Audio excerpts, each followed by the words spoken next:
On the Justice Court, the plaintiff, Anastasia Osagie, is asking the court to compel her husband to take responsibility over the children of their marriage. All rise. Court in session. Honorable Judge Fumi Asaolu presiding.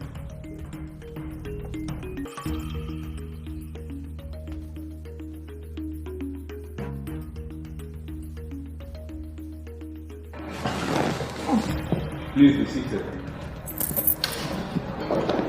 Your Honor, this case is between Anastasia Osagie and Matthew. Matthew's on the road. Thank you. Anastasia Osagie. So, Anastasia, can you tell me why you are in court? A customer recommended the man I got married to. We met ourselves and then we started communicating. Let's use the word. He actually came in form of it, like he brought. I never knew he was full of deceit and everything, because everything he said was not true.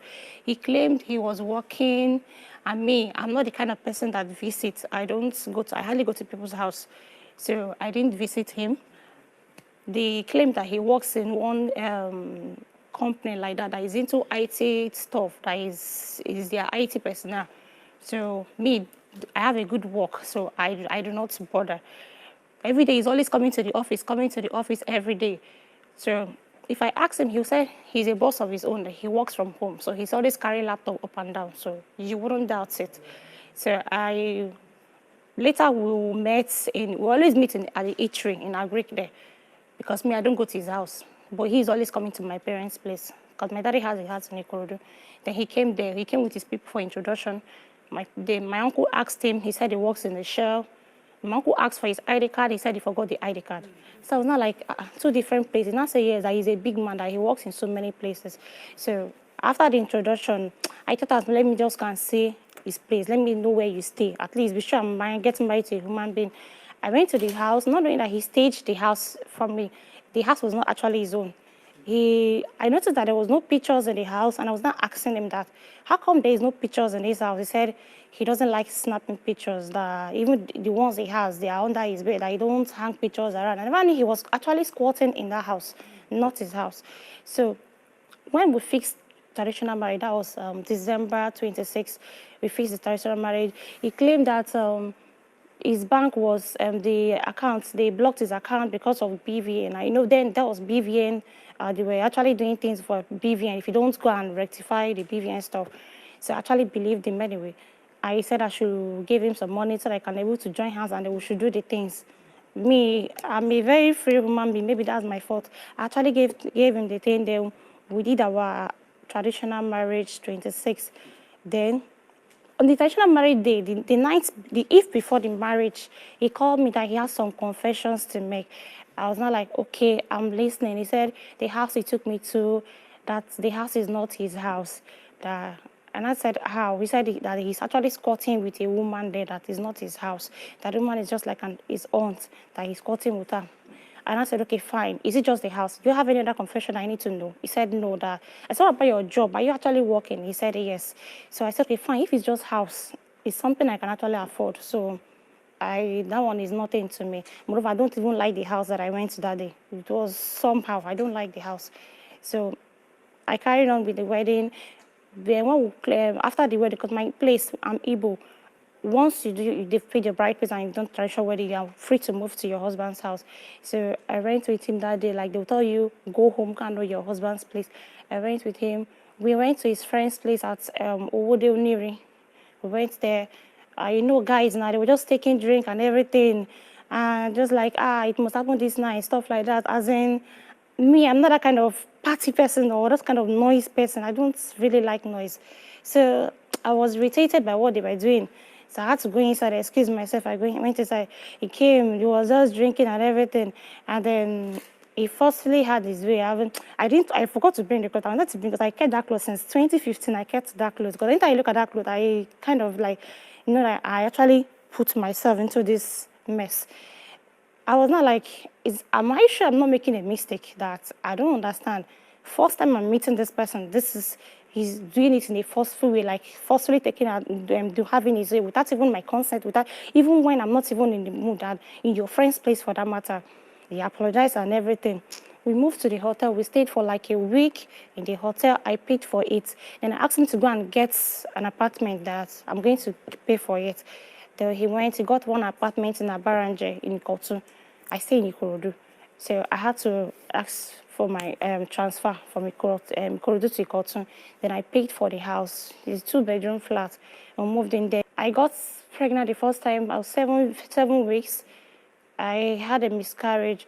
So we were still talking about it. He told me it's because he told his dad that his people are fetish, that if I should take in again, that he will not tell his people.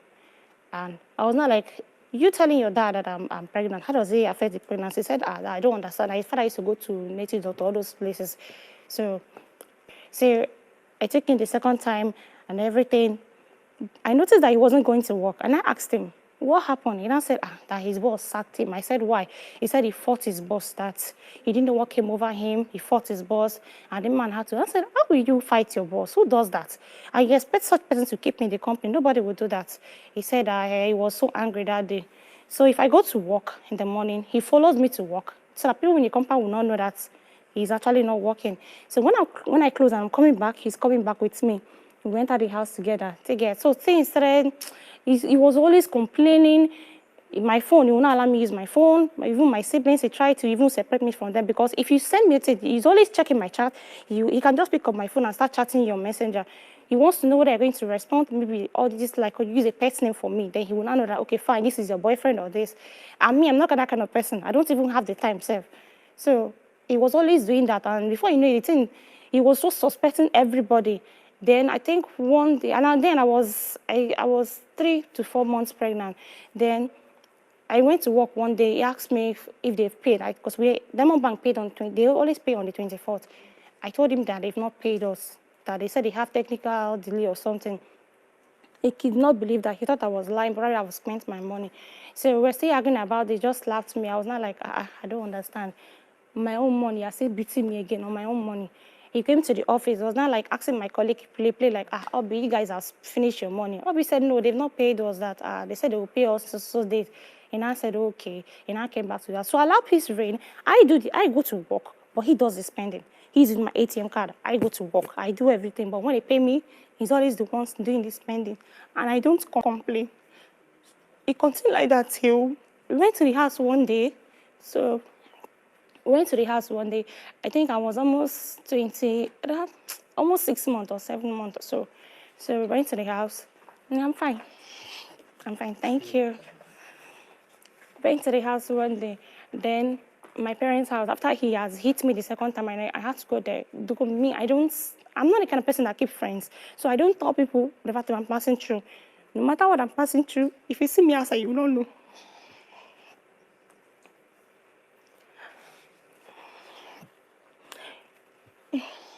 If you see me out, you will not know, because I'm always smiling. That's me. So we got home that day. Then, as usual, his normal way of having sex with his wife, as usual, he came to my father's house, because I have my room in my father's house. I have a room there. He came inside the room that I was like, in my own father's house. Why not wait? Let's get home. As he locked the door as usual and had his way. And me, due to it's my first time of getting to that state, I don't know what pregnancy is all about. The water. We saw water, but we did not understand what that thing was.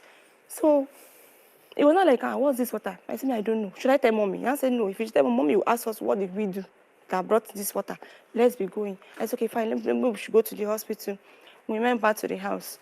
The next morning, I went to the hospital, and they told me baby is no longer alive. So, immediately that thing happened, I just called my mom.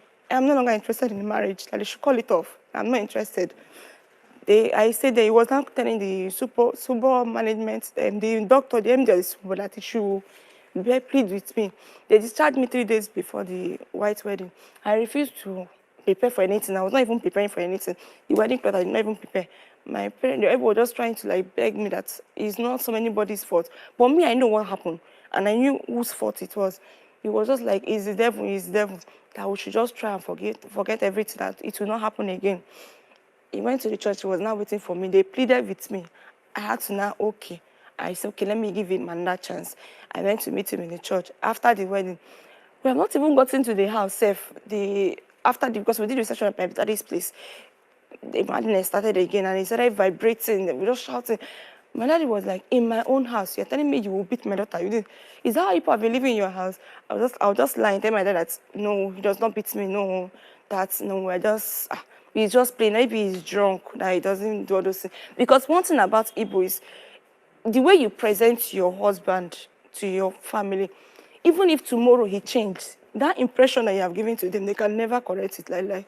So that's why I don't want to give him that impression that he's a bad person. So I'm just trying to like cover him up that he's fine. My dad doesn't joke with me. So I just told my dad that no, everything is fine. We stayed there and we left, and then we continued back to the Ikotun. That was all the God now finally blessed me with a son. I had my first son, even though he was still beating me in that pregnancy. I didn't tell anybody. Most times if I had bruises on my body, I will not go to work. I'll just call my boss, I'm not feeling fine. I'll stay back at home. Then if I'm going the next day, I'll just wear long sleeve. If they see the mark, what happened to you? I'll tell them I fell from bike. I will not tell them what happened. I will just continue like that till my son. Then bank always give us 4 months maternity leave. So after the 4 months, I had my son through CS. So after the 4 months maternity leave, my mommy brought my small cousin from village to come and stay with my son so I can resume back to work. And that was November 2018. He came back one day. A pastor said he has offended his wife, that he should go and beg his wife, and the job he's looking for, he will get it. He brought Fanta, he brought pure water, and then I think he bought one other thing too. He now knelt down before me, and I was now saying I should pray for him, I should forgive him. And I said, you didn't tell I'm the one that is doing you. Now, why would I be holding your job? For what now? If you have the job, it will also benefit me. He now said, no, I should please forgive him that. The pastor said, once I forgive him with my heart, he will get the job the next day. I collected pure water. I blessed the pure water. I collected the drink. He said I should drink it. I took the drink. And then he went to bath with the pure water. The next day, around after 11, he called me on phone that he has gotten the job in Sonoma Cargo in Apapa. They called him for the job, and they called him as a post of manager. So I was so happy. Even though I've not seen the certificate since I got married to him, to date, I don't know. He told me he's a graduate of UNN. I've never seen the certificate before. Graduate of? UNN, ma. Anastasia alleges that her husband said they are divorced with a divorce certificate to prove it. She claims she was not served divorce papers or summoned to any court. She wants the court to investigate the divorce matter and invalidate the certificate of divorce. When it comes to, you've gone through a lot in your marriage. And I'm sure if I leave you can talk, you keep on, you will not even repeat anything for the next 3-4 hours. Because you've gone through and you have a lot to say. I could see a family picture you submitted there. This. Right? And this. That's him over there. All of you as a family. That's Matthew, and that's the girl. Even the girl that even told him to poison my food. Which girl? Gloria Ibute. This one. Who's this? No, that's not me. Who's this? Same person. That's the baby she had for him now. That's the lady. That's their baby, their new baby. No, let me round up. Okay, try and round up. Okay. So he got the job, and then I was so happy. Order. Then, the rule they gave him, he needs to be making reports every day. He doesn't know anything about accounts, he doesn't know anything about reports. So with my knowledge and in Diamond Bank, I make the reports for him. My daddy is his grantor, and that's his place of work. The most time if I'm busy, I send the report to my dad. My dad makes the report, send it back to me, and I forward back to him. It got to a point, my colleague called me to one post on Facebook, and then I saw this girl on her birthday. The way he wrote things and everything, my word, my this. I was not like, I don't suspect him, but that day I was not like, what happened to this person? And I said, the person is, he's his sister. I said, his sister I don't know for how many years, and he's not now that just they work in the same company. I did not doubt him. So that night I was sleeping, and then the voice woke me up, and then that day would have been my last day on earth anyway. But God said no. So I woke up, the voice just directed me to the parlor. I never knew he used to hide his phone inside Ghana Must Go. So I went there. The thing said I should open the bag. I opened the bag and I saw his phone. The thing called one code 2964. I remember it very well, 2964. And I typed the code and the phone opened. Till today, I don't know how to download the WhatsApp deleted messages, but I was able to download it that day. And I saw my soulmate. I opened the message. I was not like, the girl was telling him, you know, he told the girl how I normally take my food. Because, you know, as my husband, I'll tell you, I put my food in the fridge when I get to the work. So later, I'll go and microwave it and eat. So the girl now said, you should put poison in my food, that when I get to work, since I don't normally eat immediately, that they will not trace it back to the house. They will suspect my colleagues in the office. So I did a screenshot of that, and I forwarded it to myself, and I deleted it. There's a place where his boss, Mr. Fred, was telling him that this girl that you just met, why not leave her and stick to your wife that has been with you for this year? The man was just like advising her like a father, because the man is his in-law, so he's marrying his younger sister. So the man was just like, I screenshot all those ones, both the one he was discussing with the best man, I screenshot all those things. It's just that the phone now is bad. I will have showed you everything. So when I saw those things, I was bitter. I was not like, why is this man trying to kill me? I even proved itself.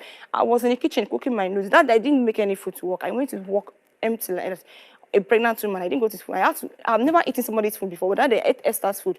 I tell Esther, give me food. I'm hungry. She was not like, you eat somebody's food. And I said, how? I told her, I don't feel like eating my food. So she was thinking it's pregnancy symptoms. Well, it was not. But me, I know what I was running for.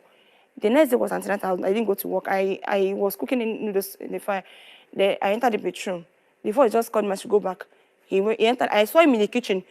He was putting something and he was not staring at it. Immediately he saw me. I was like, what are you doing? He said, he's trying to help me. I said, noodles I just put now, you're trying to help me. Now he said, can somebody help me again? I said, okay, no problem. I went back to the bedroom. The voice not like, don't eat that food. I said, even if he did not even tell me to eat that food, I won't be stupid enough to eat that food.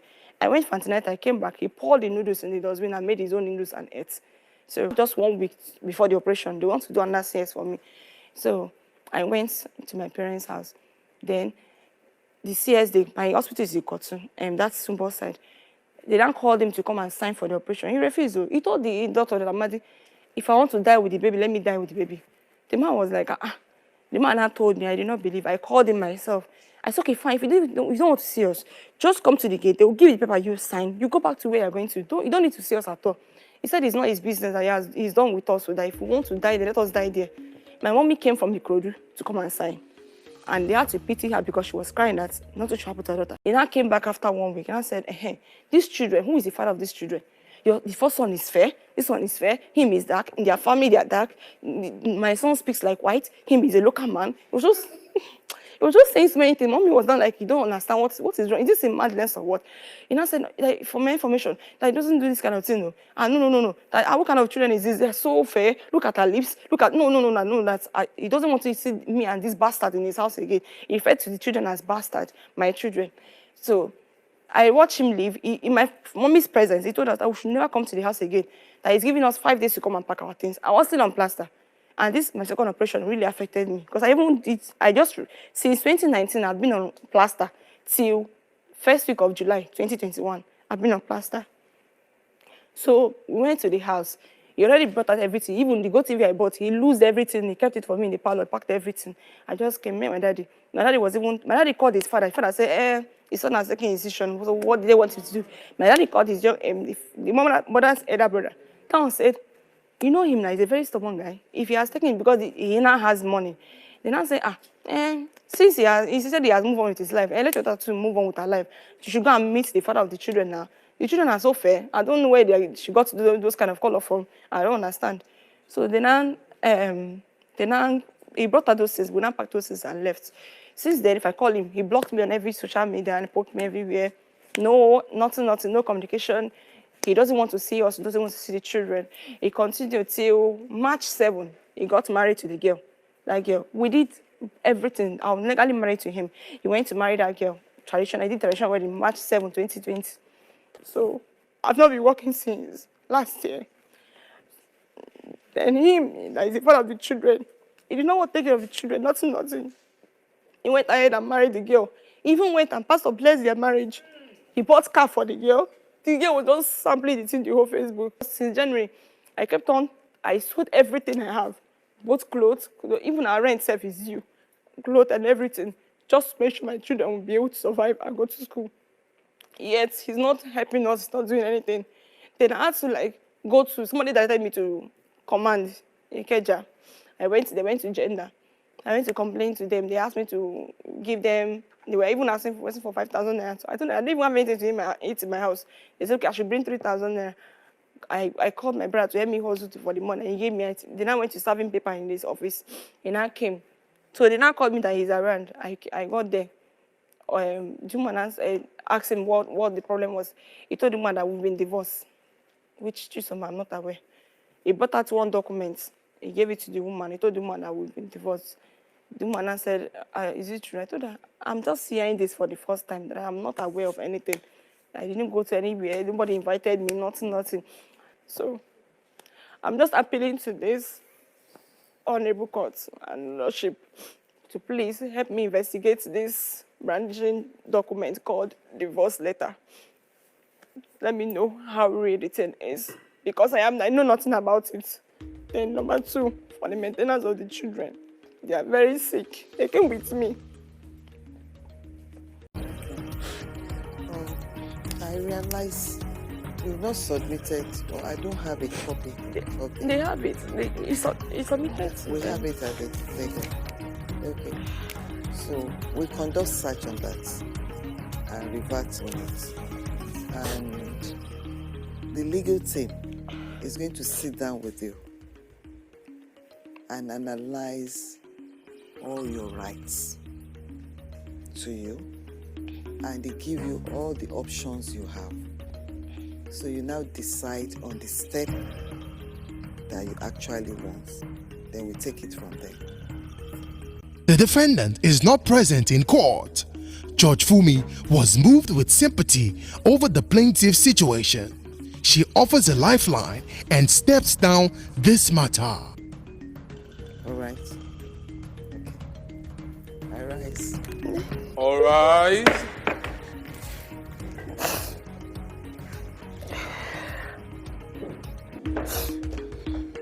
Have you been cheated or have a dispute and want justice? Don't take laws into your hands. Log on to www.thejusticecourt.com and submit your case.